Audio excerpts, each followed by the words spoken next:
The Ministry for the Development of the Russian Far East and Arctic, also known as Minvostok Razvidya, expects the delivery of more than 100 aircraft to the unified Far Eastern airline Aurora by 2030, according to the head of the ministry, Alexei Chikonkov.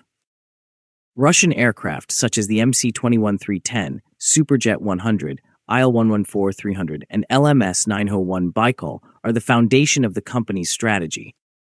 There are agreements in place to deliver more than 100 aircraft, which will serve as the foundation for the company's development strategy until 2030.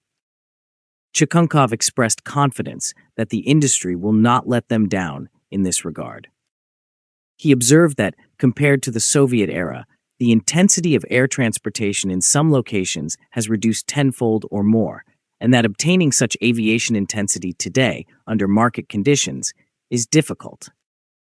However, it is feasible to greatly boost it, especially on popular routes. This goal was met by establishing a single Far Eastern airline, Aurora, and significantly increasing its route network. Russian Prime Minister Mikhail Mishustin stated that the MC-21 and Baikal variants should be ready for serial production by the end of 2026. The Russian government founded the airline Aurora in 2013 by merging Vladivostok Avia and Sakhalin Airlines, both of which had been in operation since the early 1990s. On November 14, 2013, an Airbus A319 flew Aurora's inaugural commercial trip from Vladivostok to Khabarovsk via Magadan. Since then, it has become one of the key carriers in the Russian Far East, connecting a diverse network of towns such as Vladivostok, Khabarovsk, Yuzhno-Sakhalinsk, Kamchatka, and others. The airline also provides international flights to China, South Korea, North Korea, and Japan. Aurora currently has a fleet of approximately 21 aircraft of various types. Aircraft such as the DHC-6 Twin Otter and Bombardier Q300 service local flights, while Airbus and Boeing service longer routes. The airline also has several Superjet-100s. Aurora continues to expand its route network and increase passenger volume, with over 740,000 passengers in the first half of 2025, up from the previous year. The company focuses on socially relevant routes and increasing air connections in the Far East's most remote places. Aurora differentiates itself from other large Russian airlines by focusing on the Russian Far East region and aggressively renewing its fleet with domestically made aircraft such as the MC-21-300, Superjet-100, Il-114-300, and the newest LMS-901 Baikal. Larger Russian carriers, such as Aeroflot and S7 carriers, have broader international and domestic route networks, as well as more diverse fleets that comprise both foreign and Russian aircraft. Aurora differentiates itself from other large Russian airlines by focusing on the Russian Far East region and aggressively renewing its fleet with domestically made aircraft such as the MC-21-300, Superjet-100, Il-114-300, and the newest LMS-901 Baikal. Larger Russian carriers, such as Aeroflot and S7 carriers, have broader international and domestic route networks, as well as more diverse fleets that comprise both foreign and Russian aircraft. Aeroflot exclusively concentrates its medium-haul fleet standardization policy on the Russian-made MC-21 aircraft. Aeroflot CEO Sergei Alexandrovsky indicated that the airline intends to receive more than 100 MC-21-300 jets by 2030, with the total number likely to reach 200 by 2033. The plan represents a departure from earlier proposals that incorporated other Russian aircraft types, such as the Superjet-100 and Tu-214. The airline has already started preparing to integrate the MC-21 into its fleet, including pilot training and upgrading maintenance capacity with new hangars.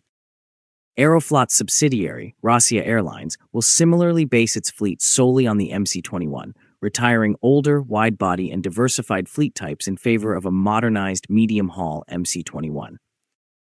Aeroflot and Aurora plan to begin serial deliveries of the MC-21 in autumn 2026. This approach is consistent with the government's aim to replace Western aircraft affected by sanctions while prioritizing indigenous aviation manufacturing. S7 Airlines, one of Russia's other major carriers, has also made a big commitment to Russian-built aircraft, signing a memorandum of understanding to acquire 100 Tupolev Tu-214 airliners. The Tu-214 is an upgraded variant of the Soviet-era Tu-204, and manufacture has resumed in reaction to the restrictions that restrict access to Western aircraft. The 2024 agreement with the United Aircraft Corporation, or UAC, is part of S7's aim to grow and update its fleet by focusing on domestically made aircraft.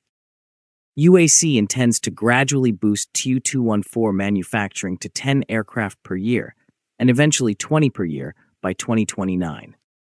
S7's order for 100 Tu-214s is one of the largest for this aircraft type, demonstrating the airline's reliance on Soviet and Russian designs in reaction to contemporary geopolitical and economic circumstances. In comparison, Aurora's order for over 100 Russian-made aircraft by 2030 is comparable in size but focuses on a diversified and modern fleet that includes new-generation jets like the MC-21, Superjet-100, Il-114-300, and LMS-901 Baikal. Unlike Aeroflot's and S7's more centralized approaches, which focus on specific aircraft models, MC-21 for Aeroflot and Tu-214 for S7, Aurora uses a larger range of Russian aircraft to meet a variety of regional demands. Aurora's strategic position is likewise more regionally focused, with an emphasis on enhancing air connectivity in Russia's vast and tough Far East area, whereas Aeroflot and S7 operate in a wider range of domestic and international markets. Aurora's trajectory is supported by considerable government backing for regional aviation growth and import substitution, which complements but differs from the approaches of Aeroflot and S7 Airlines. Thus, Aurora plays an important role in developing transportation in the Russian Far East by integrating regional air transport and strategically replenishing its fleet with Russian aircraft. Its success and future expansion are inextricably linked to government support and the supply of contemporary domestic planes, laying the groundwork for long-term growth in air accessibility and regional economic development in the coming years.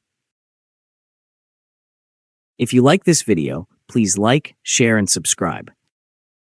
Also, please take our channel membership, which is very affordable, to encourage us